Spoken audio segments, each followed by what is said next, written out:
वहां से डिस्प्लेस हुए, जिस तरीके से वहां से इकोनॉमी तबाह की गई। आपको सिर्फ एक चीज बताना चाहता हूँ, जो तय हुआ था फाटा मर्जर के दौरान के सारे सूबे अपनी एनएफसी के हिस्से में से 1-1% जो है वो शेयर करेंगे, सवाए पंजाब के। किसी और सूबे ने जो है वो सिंध की आज बड़ी बिलावल जो है वो बातें करता है, किसी ने भी जो है वो अपना हिस्सा एनएफसी का में से 1% खैबर पख्तूनख्वा को नहीं दिया। वहां की जो इकोनॉमिक पोजीशन थी, आज अभी मुराद सईद साहब 3:15 बजे उसके ऊपर प्रेस कॉन्फ्रेंस कर रहे हैं, वो तफसीलात जो है वो सामने रखेंगे। ये मगरमच्छ के आंसू ना बहाएं। ये जो प्रॉब्लम की जड़ है ये लोग हैं, ये जब से इक़्तिदार में आए। इमरान खान साहब ने तो हर चीज को बड़ी डेडिकेशन के साथ, एक एक चीज को बड़ी बारीकी के साथ उन्होंने एड्रेस किया हुआ था। मुल्क में टेररिज्म नहीं था, मुल्क में दहशतगर्दी नहीं थी, मुल्क के अंदर गवर्नेंस के वो मसाइल नहीं थे जो इन तजर्बाकारों के आने के बाद हुए। चौवन अरब का हमने बजट रखा था, वहाँ हमने डैम बनाए, पेड़ों के लिए पैसे दिए, बकरियों के लिए, जानवरों के लिए 5 सब स्टेशन एग्रीकल्चर के बनाए, जिसमें प्रोडक्शन और फूड प्रोसेसिंग, उसका मैंने खुद को इफ्तिताह किया। वहाँ पे अमीर लोग हो रहे हैं, लोगों को जॉब दे रहे हैं। सो वहाँ पे दहशतगर्दी नाम की चीज सारी खत्म हो गई। तो आप कहते हैं कि उस सारे को डिसकंटिन्यू किया गया, डिसकंटिन्यू करके, तो मैं समझता हूँ कि दहशतगर्दी को किसी हद तक बढ़ावा दिया गया है। और उसी दहशतगर्दी को बना के या फरमाइशी प्रोग्राम करके तो आप पहले डिले करने की कोशिश हो रही है। दो बातें हो रही हैं, एक जनाब इकोनॉमिक इमरजेंसी और दूसरा दहशतगर्दी। जिन लोगों की वजह से दहशतगर्दी आई, जिन लोगों की वजह से इकोनॉमिक तबाही की, वो नौकरी लंबी करना चाह रहे हैं ताकि ठीक करें।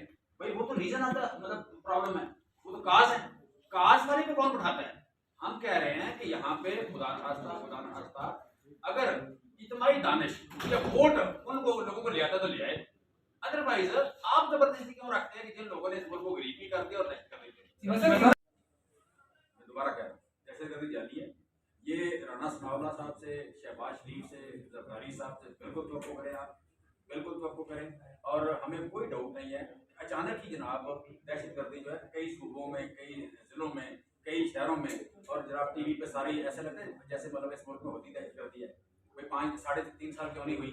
आज की जो दहशतगर्दी है इसे जवाब बनाया जा रहा है। पहले सैलाब को जवाब दिया गया, वहाँ खड़े होकर एक बड़े लंबे बंदे ने 5 बंदों को साथ खड़ा किया, उसने कहा जी ये कई साल लगेंगे सिंध को या पाकिस्तान को सैलाब के बाद रिहेबिलिटेट करते हुए।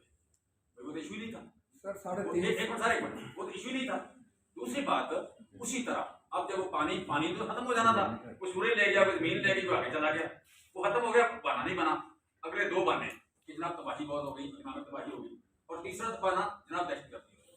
सर आप बंदे ना मारें, बड़ी मेहरबानी आपकी। इस मुल्क में बार-बार कह चुके हैं, हम बार-बार कह चुके हैं कि कुछ लोगों के एहसास कंपनी बड़ा शदीद है, उनको अंग्रेजी बोलने वाला ईमानदार ऐसा लीडर जो चलता हो सारे उसको देखें, ये पसंद नहीं है।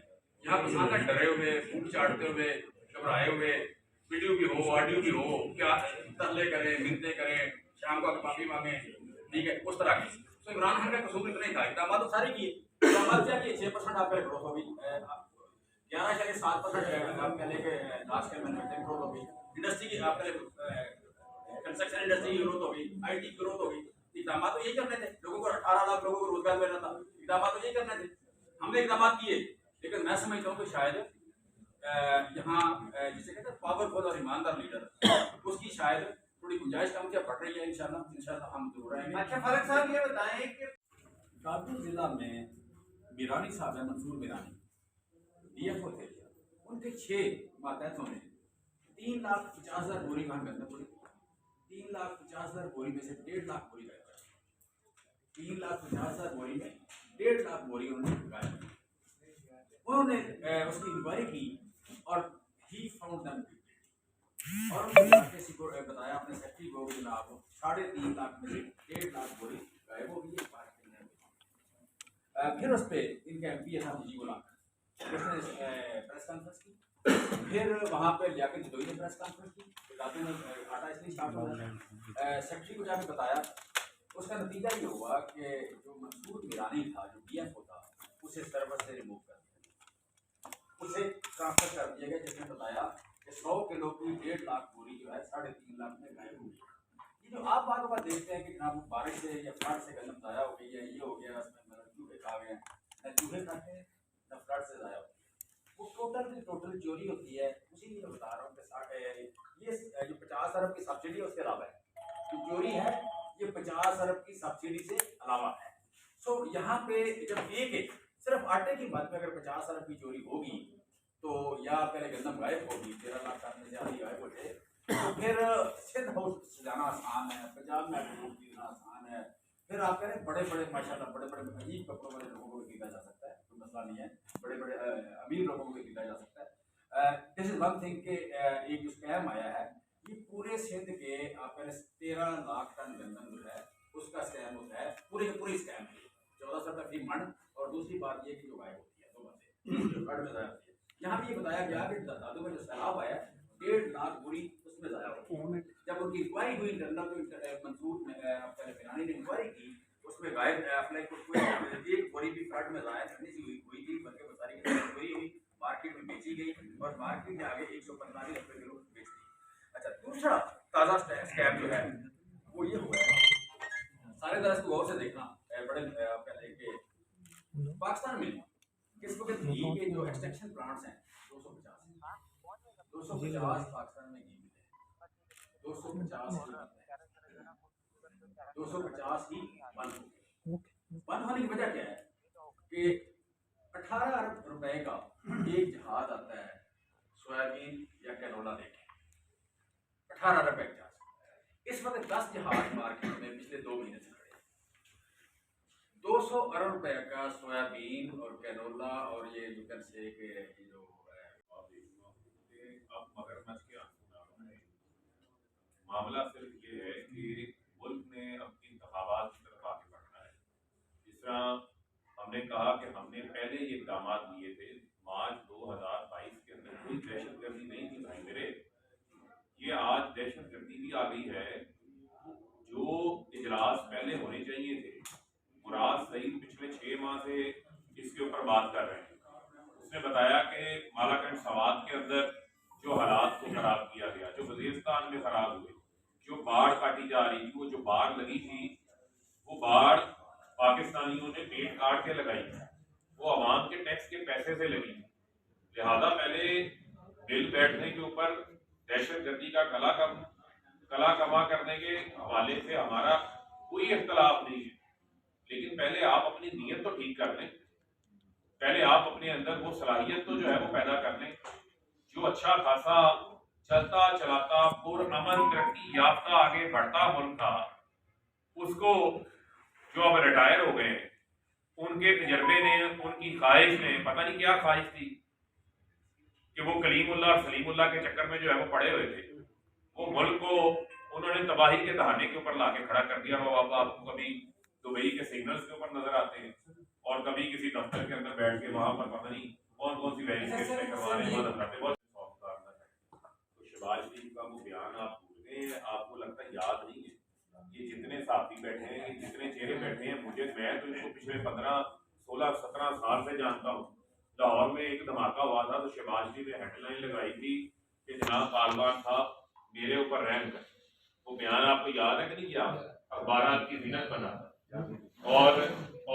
और उसके बाद जो है बेनजीर की हुकूमत जो है वो किससे पैसे लेके गिराई थी नवाज शरीफ ने, ये किसी से ढकी छुपी नहीं। और इनके दिल में अगर कोई हार्ड कार्नर है तो शौक पूरा करे कार्नर। खबर है कि IMF से डील हासिल करने के लिए इन्होंने बिजली की कीमतों के अंदर भी इजाफा करना है और उस इजाफे से बिजली की कीमतों में मजीद बोझ बढ़ेगा। मैं ये सिर्फ कंपैरिजन आपके सामने रखना चाहता हूं। जब हम इक़्तिदार में थे उस वक्त बिजली का पर यूनिट रेट क्या था और दिसंबर 2022 तक यानी कि इनके जो 8 महीने थे उसमें बिजली की कीमतों में कितना इजाफा हुआ और अब मजीद कितना इजाफा होने जा रहा है। जो लोग 100 यूनिट इस्तेमाल करते थे मार्च 2022 में उसकी कीमत 14 रुपए यूनिट थी, जो कि दिसंबर यानी 8 महीने में बढ़ के 19.5 रुपए यूनिट पर हो गई, जो कि 38% इजाफा हुआ। यानी कि इमरान खान को इक़्तिदार से हटाया, अदम एतमाद लेकर आए, तजर्बाकार चोर डाकू आके इक़्तिदार में बैठ गए, जिन्होंने पापड़ वाला फलूदे वाला सारा एनआरओ ले लिया और आवाम को जो है वो अपनी नाहरी और अपनी एनआरओ 2 के रहमो करम के ऊपर छोड़ दिया, जिससे बिजली की कीमतों में भी इजाफा हुआ। 100 से 200 यूनिट वाले का जो रेट था 8 माह पहले वो 17 रुपए था, तो 25.5 रुपए हो गया, 48% इजाफा। 200 से 300 यूनिट के अंदर 64% इजाफा। 300 से 400 यूनिट्स वाले की कीमतों के अंदर 83% इजाफा। 400 से 500 रुपए फी यूनिट इस्तेमाल करने वाले का 8 माह पहले 23 रुपए यूनिट रेट था, आज 35 रुपए यूनिट रेट है, यानी कि 12 रुपए फी यूनिट जो है इजाफा हुआ, जो तकरीबन 55% इजाफा बनता है। इसी तरह 500 से 600 यूनिट वाले की कीमत में 51% इजाफा, 600 से 700 यूनिट इस्तेमाल करने वाले की कीमत के अंदर 56% इजाफा हुआ, 700 यूनिट से ऊपर इस्तेमाल करने वाले की 78% जो है कीमतों में इजाफा हुआ। ये 100 सिफर से लेके तकरीबन 300 से 400 यूनिट इस्तेमाल करने वाला, 500 यूनिट इस्तेमाल करने वाला वो